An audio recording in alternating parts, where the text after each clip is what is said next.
Hello, welcome back di Tukiem Channel. Bagaimana kabar kalian guys? Semoga kalian selalu dalam lindungan Tuhan Yang Maha Esa. Oke, langsung saja kita lanjutkan part berikutnya. Selamat mendengarkan. Tunggu. Memang sebenarnya kita tertipu apa? Tanya Kelvin penasaran pada pasangan gila yang berada di hadapannya. Ayo kita pergi sayang. Alex langsung saja menggandeng tangan Stella agar istrinya itu berdiri dari duduk dan pergi mengikutinya keluar dari ruangan yang kini orang-orang di sana pada bertanya-tanya. Stella mengikuti langkah suaminya dengan cekikikan. Ia sampai menggeleng melihat tingkah suaminya yang seperti anak kecil. Mereka sudah berada di dalam kamar. Alex menoleh ke belakang ke arah istrinya di mana wanitanya itu masih saja tertawa. Kau tadi hampir saja membocorkannya. Membocorkan apa? Tanya Stella dengan wajah polosnya, dan itu semakin terlihat menggemaskan. Membocorkan bahwa kita hanya akan pergi sebulan, ucap Alex memandang istrinya penuh kelembutan. Kau juga, kenapa berbohong pada mereka? Astaga, aku tidak bisa membayangkan bahwa suamiku ini sekarang sangat pandai menipu. Ujar Stella, seraya menggeleng tidak lupa dengan nada gelinya. Anggap saja kita honeymoon, ucap Alex, seraya mengangkat salah satu alisnya. Mana ada honeymoon selama itu? Itu namanya bukan honeymoon, tapi kabur, balas Stella. Seperti dirimu, saut Alex tiba-tiba. Stella terkejut mendengar perkataan orang yang ia cintai yang berada di hadapannya itu. Aku tahu mengapa kau memilih menjauh dariku selama itu, ujar Alex, seraya mengajak istrinya untuk berdiri di balkon yang berada di kamar mereka. Mengapa? Tanya Stella pada Alex saat Alex menggandengnya menuju balkon. Karena kau ingin menguji seberapa besar perasaan yang kumiliki padamu. Kau tidak kabur. Kau hanya bersembunyi untuk mencari jawaban dari semuanya. Dan semua ini membuktikan pada kita bahwa sejauh mana kita berlari, sejauh mana kita menjauh, pada akhirnya kita akan bersama-sama lagi. Pada akhirnya kau akan kembali padaku dan aku akan kembali padamu. Karena inilah cinta kita, ujar Alex panjang lebar, menatap wanita yang ia cintai yang berdiri di hadapannya dengan lembut dan penuh cinta. Stella menyunggingkan senyum manisnya setiap ia mendengar kata-kata manis yang keluar dari bibir Alex. Sekarang, masih adakah orang yang tega menghancurkan kebahagiaan ini?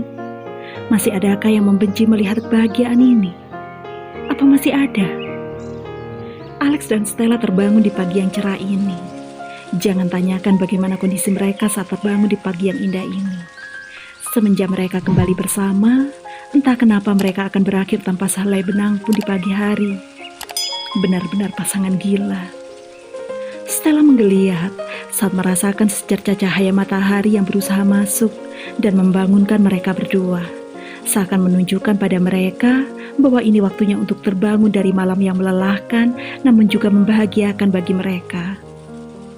Stella melonggarkan otot-ototnya yang terasa tegang. Ia mengucek matanya, dan saat ia berhasil membuka kedua mata indahnya, pemandangan pertama yang ia lihat adalah dada bidang suaminya. Saat itu juga senyumnya terukir. Sayang, bangunlah. Ini sudah pagi, ujar Stella, seraya mengelus rahang yang terasa sedikit kasar karena bulu-bulu yang telah tumbuh. Mereka saat ini memang telah berada di London. Bukannya bangun, Alex malah memeluk Stella. Hei, Stella terkejut saat dengan tiba-tiba Alex memeluknya. Kau mau menggoda aku di pagi hari? Tanya Alex masih dengan mata terpejam. Stella bingung sambil melihat suaminya. Spontan Stella melihat ke bawah dan membulatkan matanya saat ia tahu apa maksud Alex. Dengan sekejap, ia menarik selimutnya untuk menutupi bagian dadanya. Ini tadi karena saat ingin membangunkan Alex, selimut yang ia gunakan melorot. Aku mandi duluan dan segeralah menyusul. Stella telah berlari begitu saja menuju kamar mandi. Apa kau menyuruhku menyusul untuk mandi bersamamu? Tanya Alex dengan sedikit berteriak karena Stella telah menutup pintu kamar mandi. No, balas Stella dengan berteriak pula dari dalam kamar mandi. Alex tertawa terbahak-bahak saat mendengar teriakan istrinya. Matthew, ayolah, kau terlihat sangat tidak bersemangat, padahal kita akan mengunjungi Sylvie, ucap Stella seraya menggoyangkan lengan pria yang telah menjadi orang yang penting dalam hidupnya. Matthew memutar bola matanya, malas mendengar rengekan wanita di sebelahnya ini. Aku bukannya tidak bersemangat karena kita akan mengunjungi Sylvie. Lalu apa? Aku menyesal mengusulkan pada kalian untuk tinggal di apartemen yang sama denganku. Jika pagi-pagi tadi kau sudah mengganggu pagi cerahku. Kesal Matthew pada wanita di sebelahnya ini.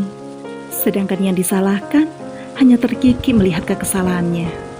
Azrael yang melihat interaksi di antara keduanya terkikik. Karena saat mereka berdebat, mereka tampak seperti bocah. Tidak lama, Alex kembali dengan 2 karangan bunga berukuran sedang di dalam genggamannya. Mereka berempat, Stella, Alex, Matthew, dan Azrael, berjalan memasuki area pemakaman. Dan tidak membutuhkan waktu lama, mereka telah sampai di depan salah satu makam seseorang. Makam orang yang sama-sama mereka sayangi, yang telah berbaring tenang di persemayaman terakhirnya. Seseorang yang bagi Stella dan Matthew sangat berharga bagi mereka. Sylvie Anderson. Sylvie adalah adik kandung Matthew Anderson. Stella dan Matthew sama-sama meletakkan karangan bunga itu di atas makam Sylvie. "Hai Sil, kami kembali," ujar Stella seraya tersenyum dan menatap ke arah makam. "Kau lihat, kita menjalankan perintahmu untuk hidup bahagia. Lihat, aku telah kembali pada seseorang yang akan memberiku kebahagiaan sesuai perintahmu. Dan kau lihat, pria yang sering kita katai gila ini, dia juga telah menemukan kebahagiaannya. Dia telah beruntung mendapatkan wanita secantik Azriel. Entah kesialan apa yang menimpa Azriel sehingga dia harus bersama pria gila ini. Sylvie, karena kami sudah mendapatkan kebahagiaan kami, maka aku berharap kau juga bahagia di sana. Dan terima kasih atas apa yang telah kau berikan padaku." "Terima kasih telah menyelamatkan istriku," sahut Alex. "Aku janji, aku akan kembali lagi untuk mengunjungimu. Iya, aku akan datang dengan orang gila ini juga. Kami menyayangimu." Mereka berempat berjalan menjauh dari makam saat keluar dari area pemakaman. Stella mengembuskan napas panjangnya dan menoleh ke arah suaminya dengan tersenyum. "Kita mulai lagi." Alex mengangguk seraya memeluk istrinya. Matthew dan Azrael yang melihat itu ikut tersenyum. Menemukan cinta yang sebenarnya bukanlah hal yang mudah. Butuh sebuah perjuangan dan pengorbanan besar yang harus mereka lalui. Rasa sakit yang tidak terbendung, rasa rindu yang berat, dan masih banyak hal lain lagi yang harus mereka lewati untuk sampai pada titik ini. Karena cinta yang sesungguhnya membutuhkan sebuah perjuangan dan pengorbanan besar. Jika kau berani berkorban, maka tunggu hasil yang akan kau dapatkan dari perjuangan dan pengorbananmu. Karena hasil tidak akan mengkhianati prosesnya. Karena kita perlu berubah untuk cinta yang lebih baik. Saat kau temukan cintamu bersama seseorang yang tepat, maka jangan pernah sia-siakan waktu itu. Karena waktu adalah hal paling berharga bagimu dan orang yang kau cintai. Karena dengan waktu, kau dan cintamu bisa menciptakan sebuah kebahagiaan yang selama ini kau cari. Satu fakta yang sampai saat ini belum kalian ketahui tentang bagaimana Stella bisa kembali dan dia sudah tampak baik-baik saja. Semua itu karena Sylvie Anderson. Sylvie Anderson, wanita cantik dan baik hati yang memilih menyerah pada sakit yang ia rasakan. Karena ia yang tidak mampu lagi menahan rasa sakitnya. Bahkan sebelum ia meninggalkan semuanya, wanita itu memilih untuk memberikan sumsum tulang belakangnya pada Stella. Entah mengapa, Sylvie memilih untuk memberikan sumsum tulang belakangnya pada Stella. Karena mungkin wanita itu melihat Stella yang sering jatuh sakit saat ia pergi dari Alex. Kini kalian mengerti bukan, mengapa Sylvie dan Matthew adalah 2 orang yang penting dalam hidupnya? Karena dalam diri Stella terdapat bagian Sylvie yang tertinggal. Hari itu, Stella tengah berada di mansion keluarga Grayson, menikmati makan siangnya bersama keluarga ayahnya. Kini Stella tidak bersama Alex, melainkan bersama anak pertamanya, Steve Alexander Edward. Mengingat bagaimana masa kehamilannya yang pertama, benar-benar terasa lucu. Bagaimana tidak, saat pertama kali Alex tahu mengenai kehamilannya, pria itu langsung membeli sebuah rumah megah. Stella tidak akan menampik saat Kelvin mengatakan jika Alex gila. Karena terkadang pria itu memang melakukan hal di luar pemikiran orang lain. Dan lagi, Saat kelahiran Steve, mereka tengah berada di pernikahan Matthew dan Azrael. Saat Stella tengah menikmati hidangan, di sanalah ia merasakan sakit yang luar biasa. Alex dengan paniknya langsung membawanya pergi ke rumah sakit. Bahkan Matthew dan Azrael rela meninggalkan acara mereka hanya untuk datang ke rumah sakit. Dan semua tersenyum bahagia saat suara tangisan bayi itu terdengar.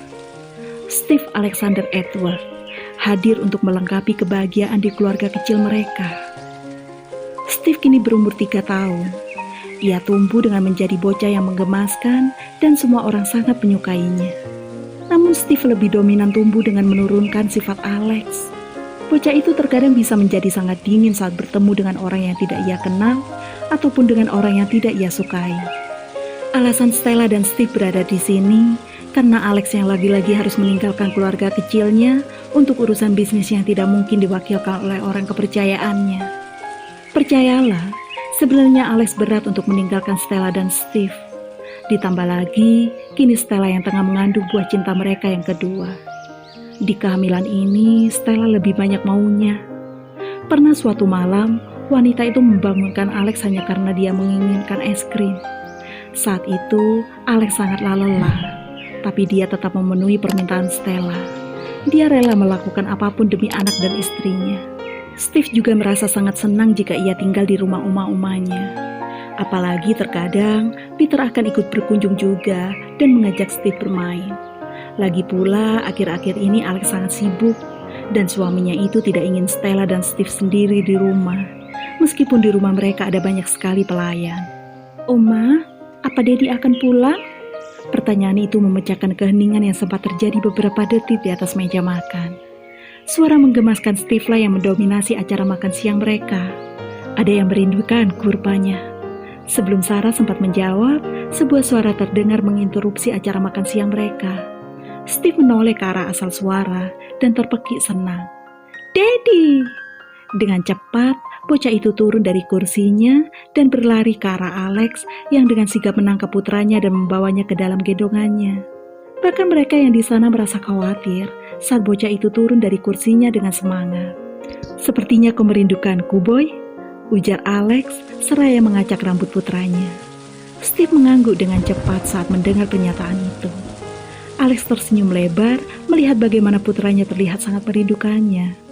Saat ia menoleh ke arah meja makan, yang tadinya ada Sarah dan Kelvin, kini hanya menyisakan Stella yang masih terfokus pada makan siangnya. Seakan tidak peduli pada kedatangan suaminya. "Boy, apa hanya kau yang merindukanku?" tanya Alex dan berjalan mendekat ke arah istrinya dan segera mencium puncak kepala Stella. Tapi wanita itu masih tetap diam.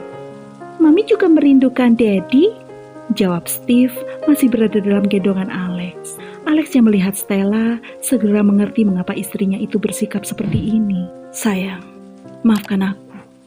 Aku tidak mengabarimu karena banyak yang harus segera aku selesaikan agar aku bisa segera pulang," tutur Alex menjelaskan alasan dia tidak bisa memberi kabar pada istrinya itu. Stella mendongak untuk menatap Alex dan mencari kebohongan di balik mata itu.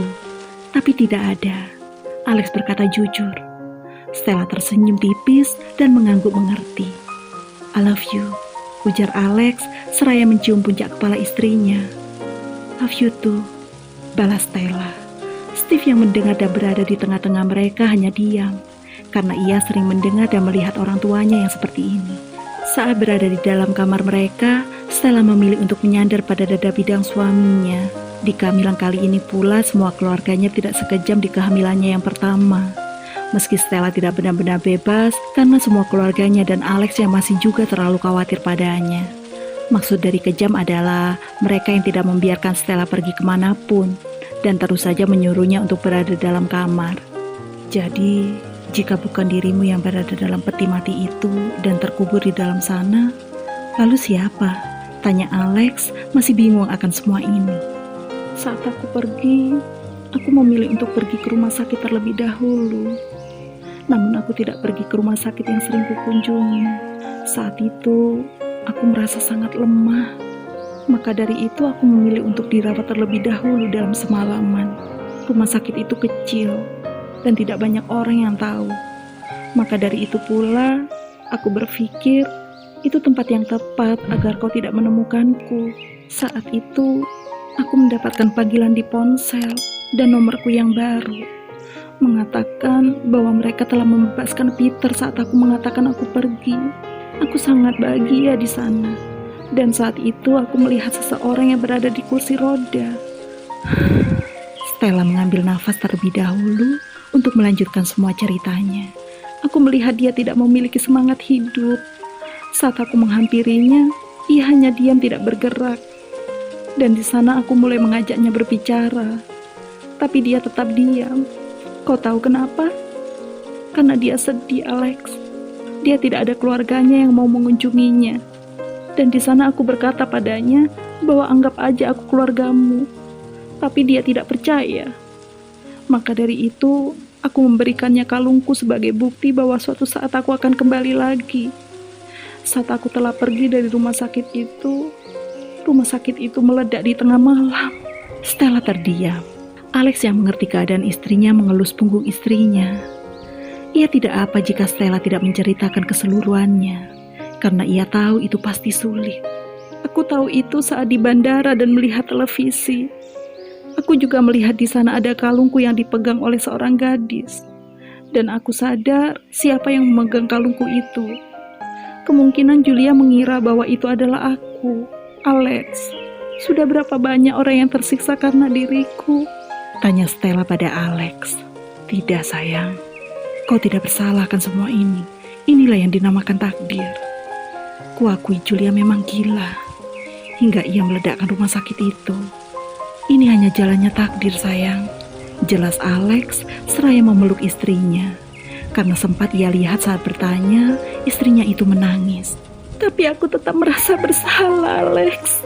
Tangis Stella pecah saat mengingat semuanya. Jangan salahkan dan mengatakan cengeng. Karena saat kehamilan kali ini, ia sangat sensitif.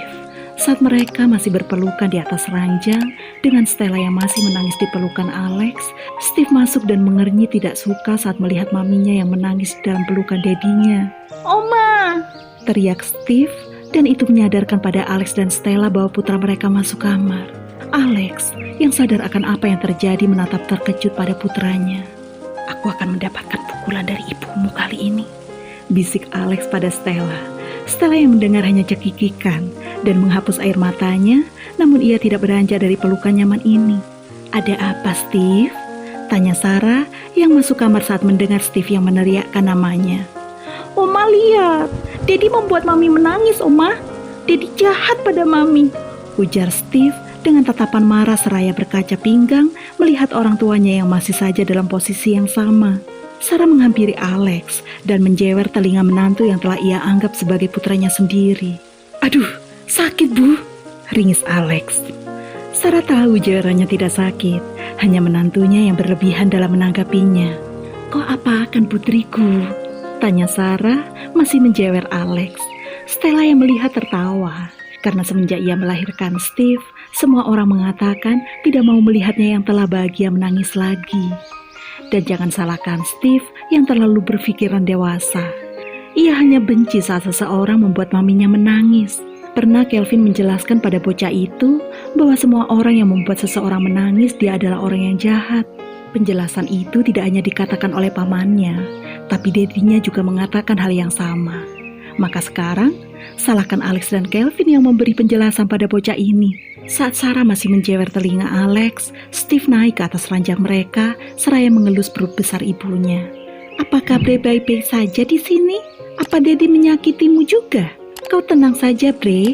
Daddy telah mendapatkan balasannya karena membuat mami kita menangis, ujar Steve seraya berada tepat di depan perut Stella. Stella, Alex, dan Sarah yang melihat itu tertawa mendengar suara lucu itu. Namanya Aubrey, bukan Bre. Dia berjenis kelamin perempuan. Jika kau memanggilnya seperti itu, terdengar seperti nama pria. Jelas Stella pada Steve seraya mengelus rambut putranya. Mereka memang telah mengetahui jenis kelamin calon bayi mereka, dan mereka juga telah memberikan nama untuk putri mereka ini. Sarah yang telah melepaskan jewerannya memilih untuk keluar dari kamar putrinya itu. Ia tidak mau mengganggu momen seperti ini. No, Mami, aku akan tetap memanggilnya seperti itu. ujar Steve seraya memilih duduk di tengah-tengah orang tuanya. Oke boy, terserah kau saja. Asal saat dia sudah terlahir, kau harus menjaganya. Kini Alex yang memilih untuk berbicara. Tentu Daddy, Aubrey Alexandria Edward, aku akan menjaga sekuat tenagaku. Mereka semua tersenyum saat mendengar penuturan anak mereka. Mereka tidak pernah mengira akan mendapatkan kebahagiaan seperti ini saat semua yang telah mereka lewati. Mereka telah membuktikan pada dunia bahwa mendapatkan cinta yang sesungguhnya tidaklah semudah membalikkan telapak tangan dan tidak semudah yang terdengar di cerita-cerita dongeng. Perlu dilewati, perlu melewati jalan yang penuh akan rintangan untuk mendapatkan semua itu. Mendapatkan cinta sejati butuh sebuah pengorbanan yang besar. Begitu pula jika kita ingin mendapatkan kebahagiaan yang hakiki. Mungkin banyak orang yang bangga jika banyak yang mencintai mereka, dan mereka dapat mempermainkan orang yang mencintainya. Namun, banggalah saat kau telah mendapatkan seseorang yang benar-benar mencintaimu. Kau dapat menunjukkan pada dunia bahwa dialah yang berdiri di sampingmu. Seseorang yang akan selalu bersamamu hingga maut memisahkan. Banggakan dia pada dunia. Tunjukkan dia pada setiap orang. Namun, semua itu bukanlah cara yang tepat untuk menunjukkan betapa besarnya cintamu. Kau hanya perlu untuk bersamanya selalu. Meski dunia tidak tahu kehadiran kalian. Meski dunia mengeluarkan banyak hujatan pada kalian, tetaplah bersamanya dan itulah cinta. Karena ribuan lilin dapat dinyalakan dengan satu lilin, kebahagiaan tidak akan kurang meski setiap saat dibagi-bagi. Aku tidak pernah yakin dengan apa yang kulakukan. Aku telah jatuh cinta padanya. Aku menjaganya dan membuat dia bahagia. Membuatnya bahagia adalah hal tulus yang aku lakukan. Karena ia cintaku, kebahagiaanku, dan segalanya bagiku. Maka aku akan menjaganya dan tidak akan pernah melepaskannya. Karena ia segalanya bagiku. Stella Kellen Edward. Aku tidak mengenal apa itu cinta yang sesungguhnya. Tapi bersamanya, semua terasa benar. Ia yang berada di dalam dekapanku, dan ia yang mulai mengisi hari-hariku. Semua itu terasa benar. Bersamanya ku temukan cinta yang sesungguhnya. Cinta yang selama ini ku cari. Rasa sakit yang membuatku kuat. Rasa takut yang membuatku berani. Dan patah hati yang membuatku lebih bijaksana. Kini ku temukan dia. Dan saat itu ku temukan, tak akan lagi ku lepaskan dia. Karena ialah separuh jiwaku. Alexander Edward. Dan cerita pun tamat. Terima kasih buat teman-teman yang selalu setia di channel kami. Terima kasih buat teman-teman yang sudah mengikuti dari part awal hingga akhir. Tetap nantikan terus cerita novel-novel yang lainnya hanya di Tukim Channel. Jangan lupa subscribe, comment, like, and share. And bye-bye.